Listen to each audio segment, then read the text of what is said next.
नमस्कार, स्वागत है आपका। आपके साथ मैं हूं आसिफ सफीक। देश के प्रधानमंत्री नरेंद्र मोदी ने लाल किले की प्राचीर से स्वच्छता के लिए देश के लोगों से आह्वान किया। तब झाड़ू उठा ली और शुरू हो गई स्वच्छ भारत के लिए एक मुहिम। लेकिन छत्तीसगढ़ राज्य का राजनांदगांव जिला गवाह है स्वच्छता के लिए हुए प्रयासों का, जो ग्रामीण क्षेत्रों में सालों पहले से जारी है।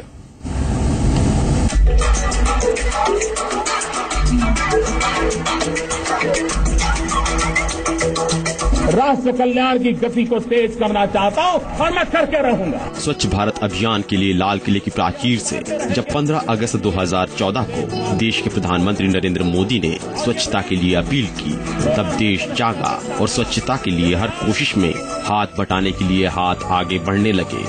ये देश की सोच थी जिसे महज एक अपील की जरूरत थी और वो पूरी भी हुई। जाहिर है छत्तीसगढ़ का योगदान इस सफाई अभियान में सबसे ज्यादा रहा, क्योंकि सिर्फ 12 साल के विकास में जिस राज्य ने विकसित होने का तमगा हासिल किया, वो अपने आप को किसी से भी पीछे कैसे होने देगा। लेकिन ज्यादा खास बात ये रही कि छत्तीसगढ़ राज्य में स्वच्छता और घरों में शौचालयों के लिए प्रधानमंत्री नरेंद्र मोदी की अपील से पहले ही काम शुरू हो चुका था। हर पहल से पहले ही राजनांदगांव जिले के ग्रामीण इलाकों में स्वच्छता के लिए कोशिशें जारी थी। हर कोशिश रंग भी लाई।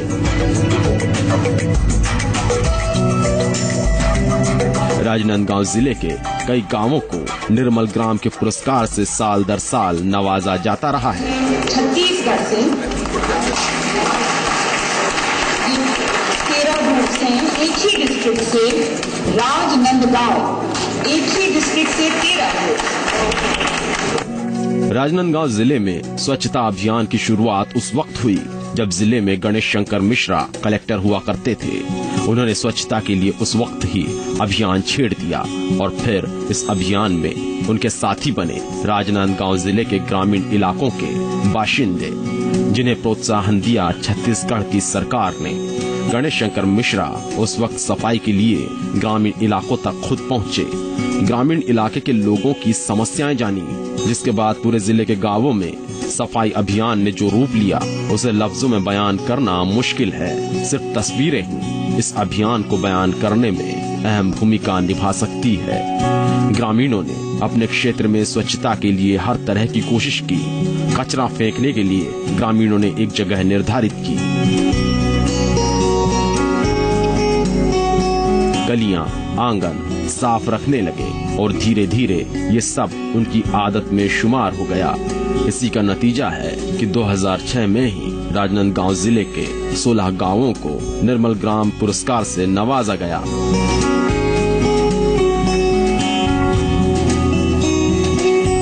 और अब तक राजनांदगांव जिले के 100 गांव निर्मल ग्राम पुरस्कार हासिल कर चुके हैं, जबकि रायपुर के 80 गांव हैं। नए जिले बेमेतरा के 9 गांव हैं और धमतरी के 65 गांव हैं। हालांकि जिले और भी हैं जहां ग्रामीण क्षेत्रों में सफाई के लिए अभियान चलाया गया, लेकिन कई जिलों में ये अभियान हाल ही में शुरू किया गया, जबकि राजनांदगांव जिला ग्रामीण क्षेत्रों में सफाई की इबारत करीब 9 साल पहले ही लिख चुका था। और ये सब संभव हुआ उस वक्त के कलेक्टर और मौजूदा समय के जनसंपर्क विभाग के आयुक्त गणेश शंकर मिश्रा की ग्रामीणों के लिए कुछ करने वाली सोच से, जिसे मजबूती दी प्रदेश की सरकार ने। निर्मल ग्रामों में हमने ये संपूर्ण स्वच्छता अभियान का कार्य प्रारंभ किया।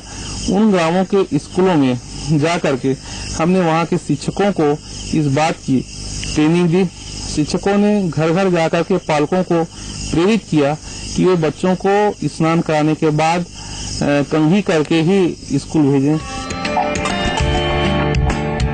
राजनांदगांव जिले में स्वच्छता के लिए अब भी ग्रामीण क्षेत्र सक्रिय भूमिका निभा रहे हैं। यही वजह है कि निर्मल ग्राम पुरस्कार के लिए प्रदेश के 216 गांवों की अनुशंसा हुई, जिनमें से सबसे ज्यादा 22 गांव राजनांदगांव जिले के ही हैं। दरअसल निर्मल ग्राम पुरस्कार के लिए केंद्र सरकारें लगातार काम कर रही है ताकि ग्रामीण क्षेत्रों में स्वच्छता कार्यक्रम चलते रहे। इस मिशन को निर्मल भारत अभियान नाम भी दे दिया गया। जिसमें ग्राम पंचायतों का चयन होने लगा और पुरस्कार से नवाजकर दूसरे ग्रामीण क्षेत्रों को सफाई के लिए प्रोत्साहित किया गया। लेकिन ये काम राजनांदगांव जिले में जिस गंभीरता से हुआ, शायद ही प्रदेश के दूसरे किसी जिले में ऐसा काम हुआ हो। जिस वक्त गणेश शंकर मिश्रा राजनांदगांव जिले के कलेक्टर थे, उस वक्त से ही ये मुहिम इस तरह रंग लाई कि अब राजनांदगांव जिले के गांवों में विकासखंड अंबागढ़ चौकी की ग्राम पंचायत बहोरन भेड़ी, ब्राह्मण भेड़ी, गोपलिन चुआ, घोड़ा टोला, विकासखंड छुरिया की चिखला कसा, विकासखंड डोंगर गांव की दर्री, घोरदा, संगीन कछार, सोनेसरार, विकासखंड खैरागढ़ की बैगा टोला, कुंभी, रगरा, रूसे, टोला गांव, विकासखंड मानपुर की भर्री टोला, दिघावड़ी, विकासखंड मोहला की गिधाली, मटेवा और विकासखंड राजनांदगांव की डोमहा टोला और गिधवा ग्राम पंचायत जल्द ही निर्मल ग्राम का पुरस्कार जीतने की श्रेणी में नजर आएंगी। और ये सब संभव हुआ है उस प्रशासनिक अधिकारी की इच्छा शक्ति से, जिसने गांवों में जाकर ग्रामीणों को कुछ बड़ा सोचने और अपने गांव के लिए जीने की मन में कसक जगाई। अब कसक का ये बीज अंकुरित होकर पौधे में बदल गया और जल्द ही स्वच्छता की छाया देने वाला हरा भरा पेड़ बनने की तैयारी में है। आज हम इस बात को सुनिश्चित कर पाए हैं कि संपूर्ण स्वच्छता कार्यक्रम के तहत यहाँ के लोगों ने, यहाँ के आदिवासी भाइयों ने, यहाँ के ग्रामीण अंचल के निवासियों ने सफाई का एक नया पाठ पढ़ा है और एक नया इतिहास भी गढ़ा है। यहाँ के बच्चे अब स्कूल में सुबह स्नान करके जाते हैं, हाथ का वो मध्याह्न भोजन की पूर्व अच्छे से साफ सफाई करते हैं, वे अपने नाखून को काटते हैं और न केवल बच्चों की बात, उनके अभिभावक माता पिता भी नए सफाई का पाठ पढ़ रहे हैं। स्वच्छ भारत अभियान की शुरुआत 2014 में हुई, लेकिन इस अभियान का बीज छत्तीसगढ़ के राजनांदगांव जिले में कई साल पहले ही बोया जा चुका था।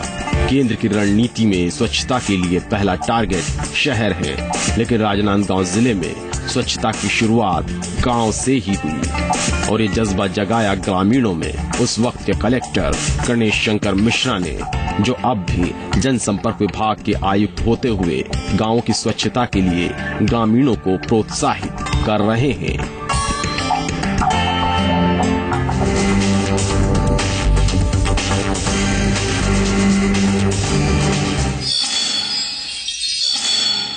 राजनांदगांव जिला देश में ऐसे जिले के रूप में उभरा है जिसके सबसे ज्यादा गांवों को निर्मल ग्राम पुरस्कार से नवाजा गया। लेकिन एक अभियान यहां इतना आसान नहीं था, पर इस मुश्किल को चुनौती मानकर उससे भिड़ा एक प्रशासनिक अधिकारी जिसका नाम है गणेश शंकर मिश्रा।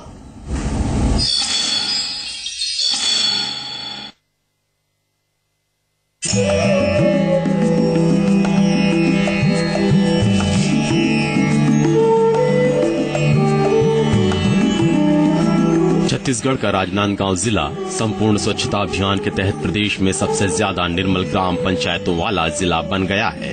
राष्ट्रीय स्तर पर चलाए जा रहे संपूर्ण स्वच्छता अभियान के तहत भारत सरकार ने जितनी भी ग्राम पंचायतों को चुना, उनमें सबसे ज्यादा छत्तीसगढ़ के राजनांदगांव जिले की ग्राम पंचायतें थीं। और ये सब मुमकिन हुआ है ग्रामीण इलाकों के लिए कुछ साल पहले उठाए गए कदमों से।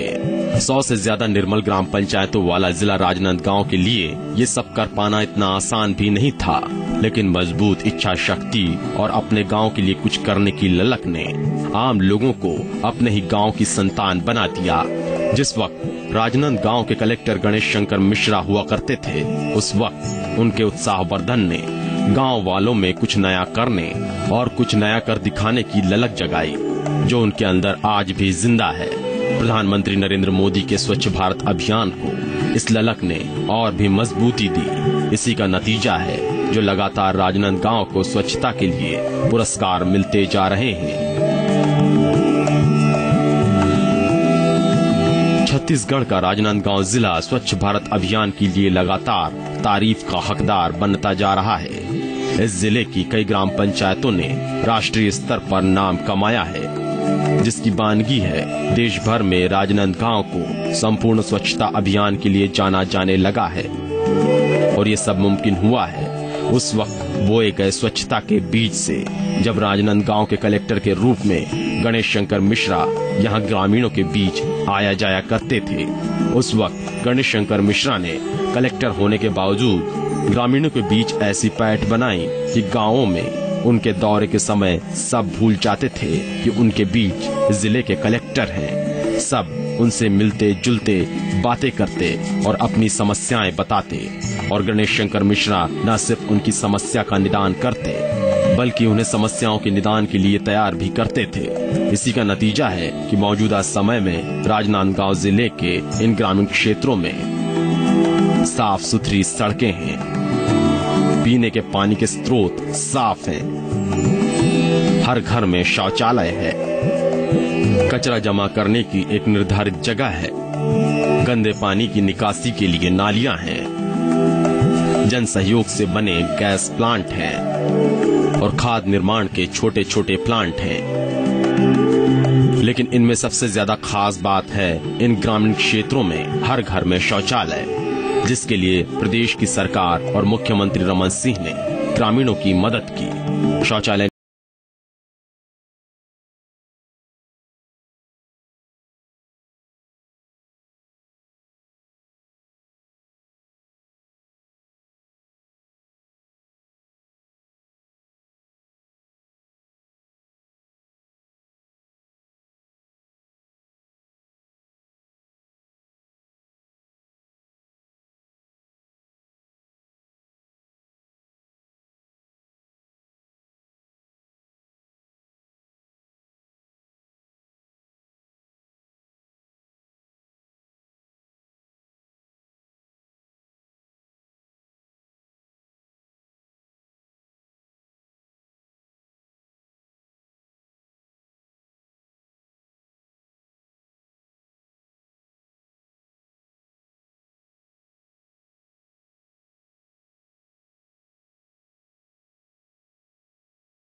इसके गुण सब जानते हैं।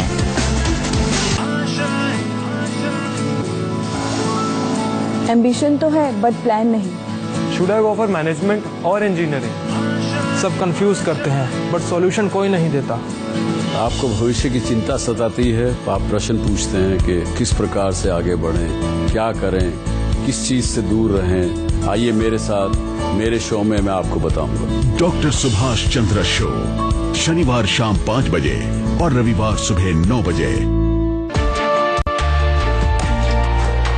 क्या आप जानते हैं कि हर साल एक परिवार को 6,816 रुपए की गैस सब्सिडी मिलती है? जबकि गवर्नमेंट स्कूल में पढ़ने वाले एक बच्चे का खर्च सिर्फ 3200 रुपए है। मैं एक सशक्त नागरिक हूँ, मुझे किसी सहारे की जरूरत नहीं है, इसलिए मैं एलपीजी सब्सिडी को ना कहता हूँ। मुझे सब्सिडी नहीं, एक शिक्षित राष्ट्र चाहिए। तो सोचिए, हमारा एक कदम 2 बच्चों को पढ़ने का अधिकार दिला सकता है। तो आप भी एलपीजी सब्सिडी को ना कहें और देश को आगे बढ़ाने में भागीदार बनें।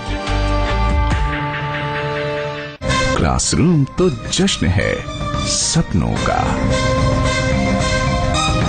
ITM University Gwalior, celebrating dreams. In my pregnancy, when my tummy got itchy, it was like a signal that my skin needed something. Bio oil was a thing that worked for me, and it really helped for my stretch marks.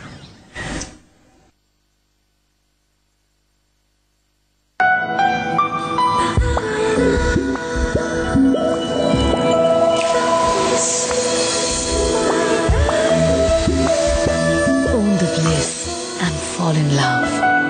Try out. To have fun, let's rotate.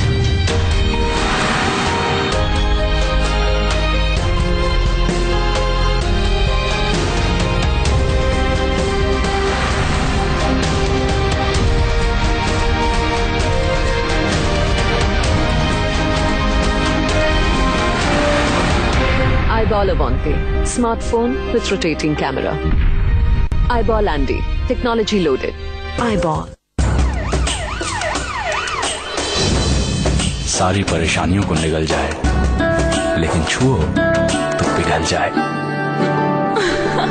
Venus deep moisture, इसके skin nutrients और natural cream त्वचा को दे गहराई तक पोषण और रखे मक्खन सी मुलायम। वीनस, रोज मक्खन सी मुलायम त्वचा। ITM University Raipur, admissions open for session 2015, graduate and postgraduate programs in engineering, management, law, life sciences, design, hospitality. Siemens India के साथ training and placement tie-ups, International Academy Associations approved by Bar Council of India, recognized by UGC, a part of ITM group of institutions. ये खुशियाँ रहेंगी कब तक बनी? अगले बच्चे से पहले रखेंगे 3 साल का अंतर, ताकि मुन्ने की हो सही देख रेख और तुम दोनों भी रहो सेहतमंद। तो फिर चलें? कहाँ? डॉक्टर से सलाह लेने। परिवार नियोजन के स्थायी साधन है महिला नसबंदी और पुरुष नसबंदी, और अस्थायी साधन है निरोध, गर्भ निरोधक गोलियां और IUCD। महिलाओं के लिए सबसे असरदार लंबे समय तक गर्भ निरोधक उपायों में से एक है IUCD। इसे डिलीवरी के तुरंत बाद या बाद में कभी भी अपनाया जा सकता है। परिवार कल्याण के अनेक उपाय, चुने वही जो मन को भाए।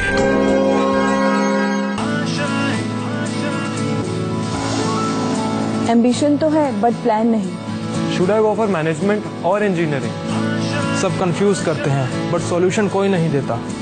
आपको भविष्य की चिंता सताती है, आप प्रश्न पूछते हैं कि किस प्रकार से आगे बढ़ें, क्या करें, किस चीज से दूर रहें। आइए मेरे साथ, मेरे शो में मैं आपको बताऊंगा। डॉक्टर सुभाष चंद्र शो, शनिवार शाम 5 बजे और रविवार सुबह 9 बजे। अपने बच्चे को अच्छी से अच्छी एजुकेशन और बेहतर जिंदगी देना चाहती हूँ, लेकिन फिर मैं उन सब अंडर प्रिविलेज लोगों के बारे में सोचती हूँ जो एक मुश्किल जिंदगी जीने के लिए मजबूर हैं। हर परिवार को सालाना 6,816 रुपए की LPG सब्सिडी मिलती है, लेकिन अगर हम जैसे सशक्त परिवार इस LPG सब्सिडी को ना कर दें तो हम ऐसे कई अंडर प्रिविलेज लोगों को बेहतर जिंदगी का उपहार दे सकते हैं। हम सशक्त हैं, आइए देश को भी सशक्त बनाएं, मदद का हाथ आगे बढ़ाएं। मेरी तरह आप भी LPG सब्सिडी को ना कहें और देश को आगे बढ़ाने में भागीदार बनें।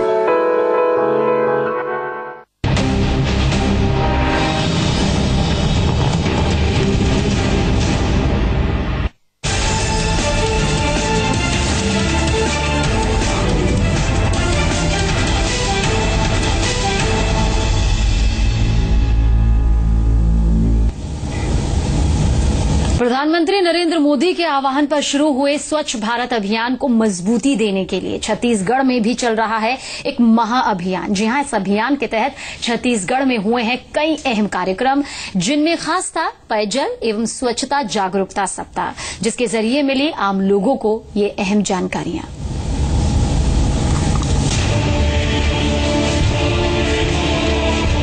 प्रधानमंत्री नरेंद्र मोदी की स्वच्छ भारत अभियान के लिए की गई अपील को छत्तीसगढ़ की सरकार ने बना दिया है एक मिशन।